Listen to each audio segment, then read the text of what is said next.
जब हम कराची में रहते थे तो 14 बरस वहाँ बाबा ने हमको सिर्फ तपस्या करने के लिए वहाँ रहाया था क्योंकि जब तक हम अपनी ऊंची जीवन न बनाएंगे तब तक दूसरों की सेवा करना मुश्किल होगा। इसलिए 14 बरस हमको योग वगैरह सिखा करके बाबा ने प्रवीण बना दिया। और उसके बाद जब हम भारत में आए, उस बीच में पाकिस्तान का पार्टीशन हो गया था, तो भारत में आने से ही हम माउंट आबू में रहने शुरू किया क्योंकि ये स्थान अच्छा लगा बाबा को। तो यहाँ पहले हम ब्रिज कोठी में, जो भरतपुर महाराजा की कोठी थी, उसमें आकर के रहने लगे।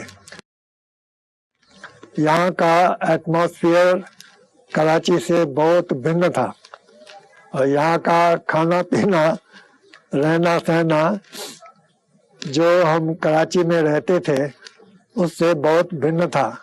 इस कारण से जब हम यहाँ आए तो आने से ही कई बहनों भाइयों की तबीयत ठीक नहीं रही, तो इसलिए हमको यहाँ इतना मेडिकल हेल्प नहीं मिला।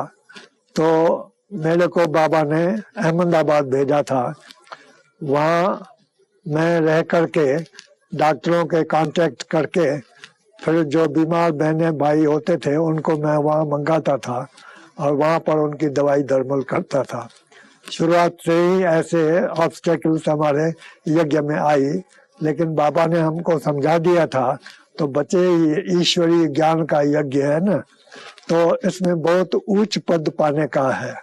तो जहाँ उच्च पद होता है, उच्च इम्तिहान पास करना होता है, वहाँ बीच बीच में बहुत रुकावटें आती है, तो उसका फिक्र नहीं करना, ये रुकावटें आएगी। तो हमको तो ईश्वरीय ज्ञान मिल गया था, इसलिए हमको ये रुकावटें जैसे कि एक स्टेपिंग स्टोन टू सक्सेस जैसे होता है, ऐसे फील होता था। तो यहाँ भी हमारे पास आने के बाद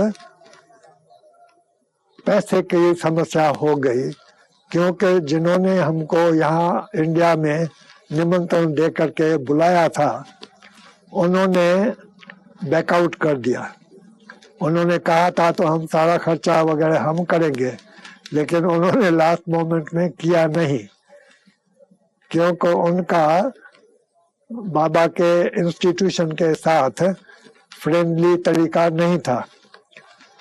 तो पीछे हमने उस मकान जो भरतपुर का महाराजा का था, उसकी रेंट जो थी बहुत ऊंची ऊपर थी। उन दिनों में रेंट एक्ट था, उसके आधार पर उनकी रेंट ऊंची होने के कारण हमने उनको रेंट नहीं दिया, तो उसने केस कर दिया। तो केस में विश्व किशोर दादा हमेशा वही बाबा का राइट हैंड था उन दिनों में, क्योंकि इंडिया में आने के कारण बाबा ने हम लोगों को, दूसरे भाई बहनों को यज्ञ के सेवा के लिए बाहर भेजा था। इंडिया में दूसरे शहरों में, दिल्ली में, बॉम्बे में, कलकत्ता में, बेंगलोर में और जयपुर में, लखनऊ, कानपुर में, वहाँ बहनें इनविटेशन पर, क्योंकि उन्होंने मित्र संबंधियों ने उनको इनवाइट किया था, तो उन्होंने बुलाया उनको कि हम यहाँ इंडिया में आने के बाद बहुत दुखी हो गए हैं, क्योंकि वहाँ तो उनकी लाइफ बहुत अच्छी थी, लेकिन यहाँ आने के बाद वो रेफ्यूजी होम्स में रहने लगे थे, तो इसलिए बहुत दुखी हुए थे। फिर हमको, हमारे बहनों को उन्होंने बुलाया, तो हमको भी बुलाया, तो हमको भी बाबा ने भिन्न भिन्न शहरों में सर्विस करने के लिए भेजा था। तो मैं पहले बड़ी दीदी के साथ और गंगे दादी के साथ और संतरी बहन के साथ एक बारी बाबा ने बोला तो भारत का चक्कर लगाओ। तो हम चक्कर लगाने गए, तो हमारी एम थी तो महात्माओं वगैरह के साथ में हम कनेक्शन में आए, इसलिए हम गए पहले ऋषिकेश। हरिद्वार और ऋषिकेश में स्वामी शिवानंद का आश्रम था, ऋषिकेश में बड़ा आश्रम था। तो वहाँ उन्होंने कोई कॉन्फ्रेंस रखी थी, वहाँ हमारी गंगे बहन ने बहुत अच्छा भाषण किया और सारी हमारी बातें ज्ञान की समझाई।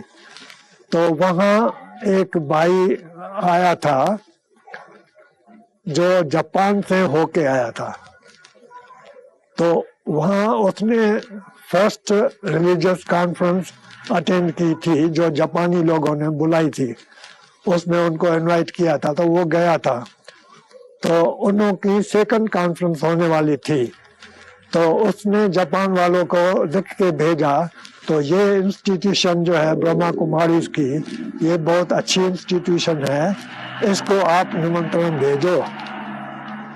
तो उसके बाद उन्होंने निमंत्रण भेजा जो बाबा ने स्वीकार किया, और 1954 में बाबा ने मेरे को और दादी प्रकाश मणि जो अभी हेड ऑफ द इंस्टीट्यूशन है, और दादी रतनमणि जो के हेड ऑफ राजस्थान सर्विस है, उन्हों को भेजा।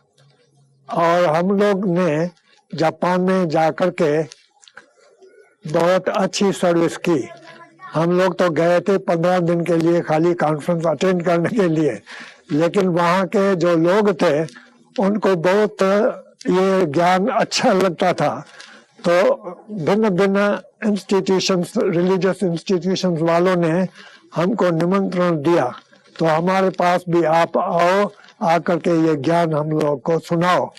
तो ऐसे कोई 15 दिन के लिए, कोई 20 दिन के लिए, कोई 10 दिन के लिए बुलाते रहे। तो हमने बाबा से पूछा, तो बाबा ने कहा ये तो बहुत अच्छा है, तुम भी इस सर्विस में बिजी हो जाओ। तो हम उस सर्विस में बिजी हो गए। तो उसके बाद कॉन्फ्रेंस का काम तो पूरा हो गया, और गुजराती लोगों का भी बहुत इसमें इंटरेस्ट रहा, और सरदार लोगों का भी इंटरेस्ट रहा। ऐसे करके हम लोग जापान में ही 6 मास रह गए, क्योंकि इतनी सर्विस फैल गई। और उसके बाद हमको लौटते टाइम हांगकांग से निमंत्रण मिला। तो हांगकांग में भी हम 2 महीने के लिए ठहर गए, क्योंकि वहाँ भी सर्विस फैल गई। फिर वहाँ की सर्विस करके फिर हम लोगों को सिंगापुर से इनविटेशन मिला, तो हम सिंगापुर में भी गए, और वहाँ भी हमारे मित्र संबंधी बहुत थे, और वहाँ भी तीनों ही कम्युनिटी बिजनेस में रहते थे।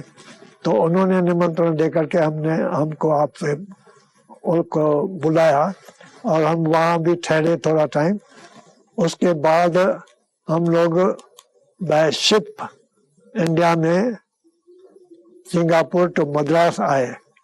तो मद्रास में बाबा ने हमारी इतनी सेवाएं देख करके दादी जानकी को और जगदीश भाई को खास वहाँ हमको रिसीव करने के लिए भेजा था। तो वहाँ हम लोग फिर जगदीश भाई आने के कारण वहाँ अखबार वालों की और दूसरे सिंधी लोगों की भी बहुत सर्विस की। जानकी दादी भी मद्रास में बहुत अच्छे अच्छे सिंधी फैमिलीज रहते थे, जिनों का कनेक्शन दादी जानकी के साथ भी था। तो उसके कारण हम लोग वहाँ रहे और वहाँ भी सर्विस की। फिर बाबा ने हमको डायरेक्ट अब्बू में नहीं बुलाया, फिर वहाँ से एक सम्मेलन था साधुओं का चित्रकूट में, अक्टूबर के महीने में जो शरद पूर्णिम होती है, वो चित्रकूट की मशहूर है, वहाँ पर मेला लगता है। तो हम लोग वहाँ गए। फिर वहाँ से कानपुर में गुप्ता जी था, उसको ये निमंत्रण मिला था, वो आया था हमको मद्रास में लेने के लिए। तो हम फिर वहाँ गए, वहाँ भी बहुत अच्छी सर्विस हुई। फिर वहाँ से बाबा ने कहा तुम पहले बॉम्बे जाओ, तो हम बॉम्बे गए, फिर लखनऊ गए, फिर कानपुर गए, फिर दिल्ली में आए, फिर दिल्ली में भी बहुत अच्छी सर्विस हुई। फिर दिल्ली के बाद हम माउंट आबू में आए। तब तक पहला मकान जो ब्रिज कोठी था वो हमने चेंज कर दिया और उसके बाद हमको कोटा हाउस और ढोलपुर हाउस में वो मकान मिला था। तो वहाँ हम आकर के बाबा से मिले थे। तो बाबा ने बहुत उत्साह उमंग से हमारी खातिरी की और दादी कुमार का को गिन्नियों का हार पहनाया और बहुत खुशियां मनाई। उसके बाद हम लोग फिर सर्विस पर गए यहाँ इंडिया में। उस समय हमारे जापान से वापस आने के कारण यहाँ इंडिया में बहुत सर्विस जास्ती फैल गई, क्योंकि हमारे इंस्टीट्यूशन का नाम बहुत बड़ा हो गया कि ये लोग जापान से होके आए हैं और पहली बार ऐसी कोई इंस्टीट्यूशन से कोई गया होगा, इसलिए वहाँ बहुत निमंत्रण मिले। उसके बाद कई सेंटर्स दूसरे दूसरे शहरों में, बेंगलोर वगैरह में भी खुले। उसके बाद हमारी सर्विस बहुत फैल गई। तो मेरे को बाबा समय पे समय दिल्ली में भेजा, फिर बॉम्बे में भेजा, फिर कलकत्ते में सर्विस के लिए भेजा, फिर कानपुर में भेजा। कानपुर में भेजा तो कानपुर में हम लोग गए। उसके पहले इलाहाबाद में गए थे। इलाहाबाद में कुंभ का मेला था उन दिनों में। तो कुंभ के मेले में जाने से वहाँ कानपुर नजदीक पड़ती है, वहाँ का एक बॉयलर इंजीनियर आया था। उसने आकर के निमंत्रण दिया, तो आप कल कानपुर में चलो, वहाँ बहुत सर्विस है। तो हम वहाँ गए तो वहाँ एक बड़ा व्यापारी था पंजाब का, उसका नाम था हरबिलास राय रईस। उसकी बहुत बड़ी कोठी थी। तो उसने हमको निमंत्रण दिया अपने घर में, बोला आप यहाँ आकर के सेंटर खोलो। तो अपने घर में उसका अलग एक मकान बना हुआ था अलग, उसमें हमको उसने निमंत्रण दिया और हम जाकर के वहाँ रहे और वहाँ से सर्विस शुरू की। और फिर उसके बाद लखनऊ में भी सर्विस हुई कि वहाँ दादा राम रहता था। दादा राम और सावित्री, जिन्होंने शुरू में लखनऊ में सर्विस शुरू की, उसका बाबा के साथ लौकिक में कनेक्शन था। तो इसके कारण वहाँ बहुत अच्छी सर्विस चालू हुई। फिर उसके बाद तो बहुत राजस्थान में भी सर्विस चालू हो गई। अजमेर, जयपुर, जोधपुर वगैरह ऐसे ऐसे शहरों में सर्विस चालू हो गई। और मैं तो सारा ही टाइम ऐसे टूर्स पर ही रहा और आखिर में हमारा एक सेंटर अहमदाबाद में खुला। तो अहमदाबाद में खुलने के बाद वहाँ बहुत अच्छी सर्विस शुरू हो गई, क्योंकि अहमदाबाद में बहुत बड़े बड़े लोग, व्यापारी लोग, इंडस्ट्रियलिस्ट लोग रहते हैं। वहाँ बाबा ने बहुत उत्साहपूर्वक वो सेंटर खुलाया और वहाँ बहुत अच्छी सर्विस हुई। उसके बाद बाबा ने first museum in India, spiritual museum, 1965 में वहाँ किशनपोल बाजार में खुलाया। वो जब खुला तो बाबा ने मेरे को अहमदाबाद से वहाँ भेजा। जहाँ जहाँ नई नई सर्विस चालू होती थी वहाँ मेरे को बाबा सर्विस के लिए भेजता था। तो वैसे मैं जो जयपुर में भी 2 साल पहले रह करके और वहाँ बहुत अच्छी सर्विस फैली। उसके बाद और भी सेंटर्स वहाँ खुल गए। उसके बाद बाबा ने 1969 में अव्यक्त होने के बाद फिर माउंट आबू में सर्विस का प्रोग्राम शुरू करना था, क्योंकि अब तक बाहर में जो सेंटर्स खुलते थे उनमें से लोग आने लगे माउंट आबू में। तो तब तक हमारा मकान जो कोटा हाउस और ढोलपुर में हाउस में था, वो बदली होकर के फिर पांडव भवन में आ गया। 1968 में पांडव भवन लिया था, तो उसमें सेंटर, हमारा मेन सेंटर इंटरनेशनल हेडक्वार्टर्स, पहले नेशनल हेडक्वार्टर्स खुला, क्योंकि उन दिनों में फॉरेन की सर्विस चालू नहीं हुई थी। तो बाबा के बाद मैं और निर्भय भाई दोनों आकर के इकट्ठे माउंट आबू में पांडव भवन में सर्विस शुरू की। 1969 के बाद 1970 में ही हम लोग आए थे, और बाबा के अव्यक्त होने के पहले बाबा ने एक मकान जो वहाँ बहुत अच्छा था माउंट आबू में, वो माउंट आबू के सर्विस के लिए वहाँ एक स्पिरिचुअल म्यूजियम बड़े ग्रैंड स्केल पर खोलने का विचार बताया था। उसके बाद रमेश भाई जो बॉम्बे वाला है, उसको बुला करके उसने उसको कहा था कि यहाँ जो म्यूजियम बनाना है वो तुम बनाओ। और उसको जो उस समय बाबा ने एक ट्रस्ट बनाने के लिए रमेश भाई को कहा था, जो वर्ल्ड रिन्यूअल स्पिरिचुअल ट्रस्ट के नाम से बनाया था। उस स्पिरिचुअल ट्रस्ट के नाम से ये म्यूजियम बनाने के लिए बाबा ने उसको डायरेक्शन दिया। तो मकान ले लिया गया, और उस समय बाबा के बाद वो मकान में म्यूजियम बनाने शुरू हुआ, जिसमें मुख्य बनाने का काम निर्भय भाई ने किया। और वो म्यूजियम इतना अच्छा बना जो सारे इंडिया में जैसे कि एक मॉडल बन गया। उसके बाद भारत में बहुत ऐसे म्यूजियम्स उसको देख करके बनाने लगे। शिव बाबा ने ब्रह्मा बाबा के द्वारा जैसे कि एक वरदान दे करके दादी प्रकाश मणि को एडमिनिस्ट्रेटिव हेड बनाया था, प्रेरणा देके गया बाबा। उसके बाद दादी प्रकाश मणि एडमिनिस्ट्रेटिव हेड बनने के बाद और बाबा के अव्यक्त होने के बाद सर्विसेज बहुत फैल गई। बाबा ने बताया था कि मेरा अव्यक्त होना जरूरी है, क्योंकि मैं अव्यक्त होने के कारण इस शरीर के लिमिटेशन से बाहर होऊंगा, और शरीर में लिमिटेशन होने के कारण मैं बहुत बाहर के लोगों को सर्व नहीं कर सकता हूँ।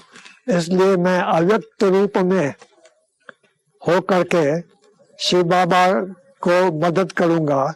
तो शिव बाबा मेरे द्वारा बहुत लोगों को साक्षात्कार वगैरह करा करके और उनको इस यज्ञ का पहचान दूंगा, और उस पहचान के कारण बहुत लोग यहाँ आएंगे और ज्ञान लेने की तमन्ना रखेंगे। तो इसलिए बाबा ने ये राज समझा दिया था।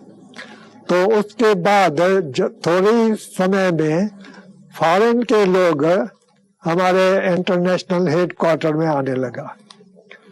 फॉरेन के लोग उन दिनों में घूमने फिरने बहुत भारत में आते थे, तो माउंट आबू भी एक रमणीय स्थान है, वहाँ भी आते थे।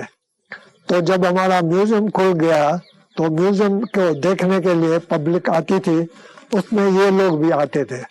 तो वो ज्ञान जो हमारा फॉरेनर्स ने सुना तो उनको ये एक अजीब ज्ञान लगता था। तो ऐसा ऊंचा ज्ञान और हमको अभी तक पता ही नहीं है।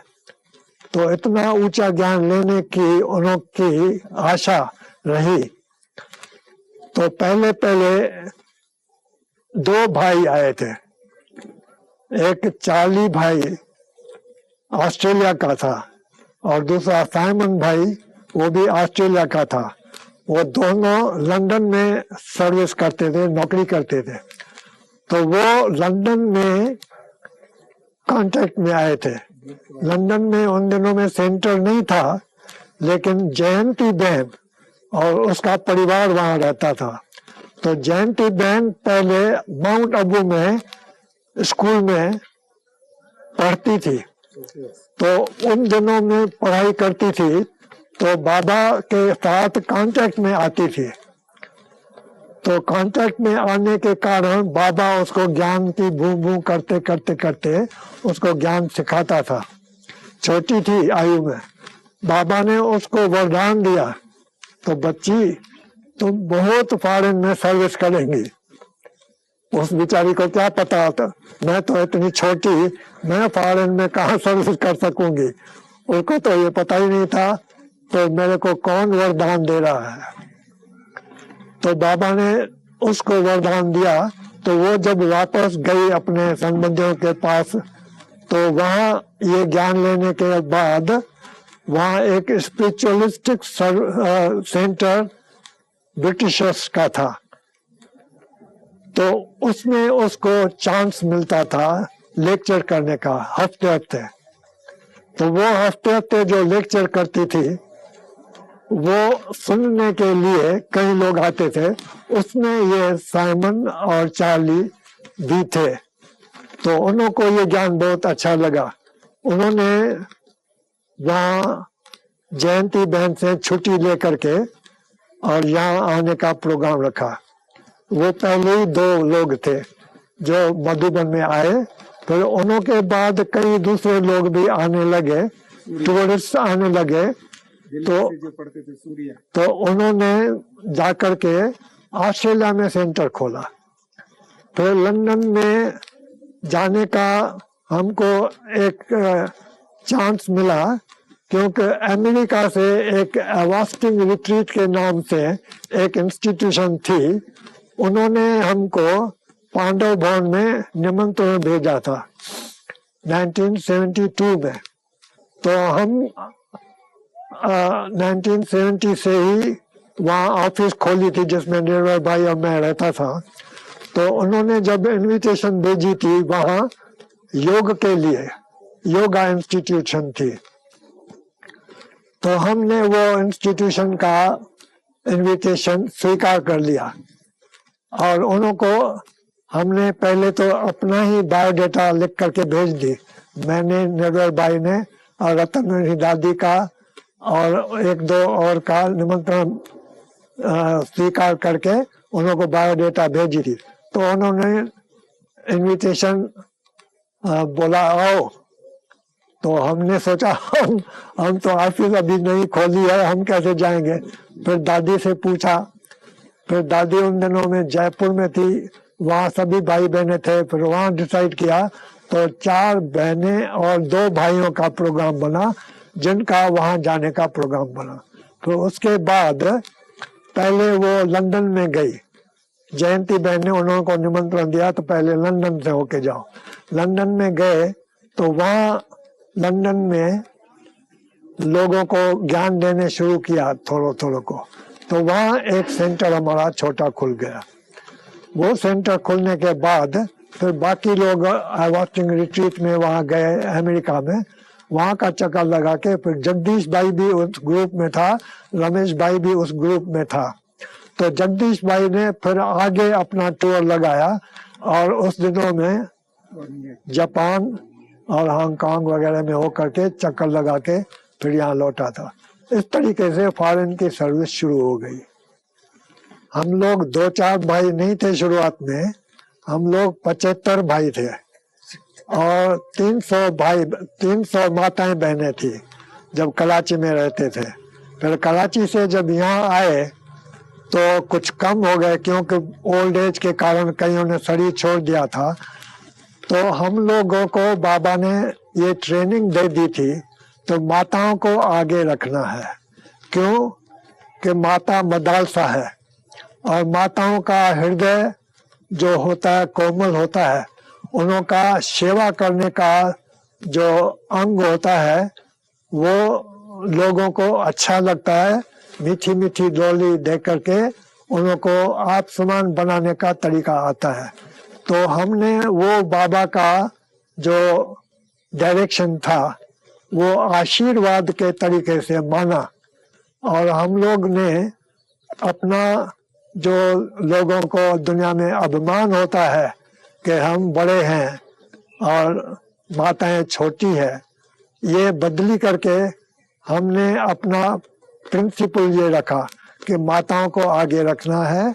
और हमने फिर इंडिया में आने के बाद जो अनुभव किया, तो अनुभव से हमको ये पता चला कि माताओं को ज्ञान देने से, माताओं के ज्ञान देने के बाद पुरुष लोग भी उनके सुनते थे, लेकिन भाई लोग अगर ज्ञान देते थे तो अचानक ही ऐसे उनके पहले की प्रवृत्ति होने के कारण वो इतना बात नहीं मानते थे, लेकिन माताओं की बात वो जल्दी मान लेते थे। बाबा ही एक सतगुरु है, क्योंकि हमारा कनेक्शन वास्तव में निराकार शिव बाबा के साथ है, और वो हम लोग मानते हैं कि हमारा सतगुरु एक ही निराकार परमात्मा है। तो एक निराकार परमात्मा की गुरुडम तो होती नहीं है, उसके बाद कोई गुरु निराकार होता ही नहीं है। तो वो सब हम साकार में भाई बहने हैं, उसके लिए उनका गुरुडम का सिस्टम चालू नहीं हुआ, क्योंकि बाबा की जो श्रीमत है वो है पवित्र बनो, योगी बनो। और यही मैसेज बाबा ने सभी के लिए वरदान के रूप में दिया है, और हमारा भी यही मैसेज सारी दुनिया के लिए है कि योगी बनो, पवित्र बनो और देवी देवता बनने का पुरुषार्थ करो।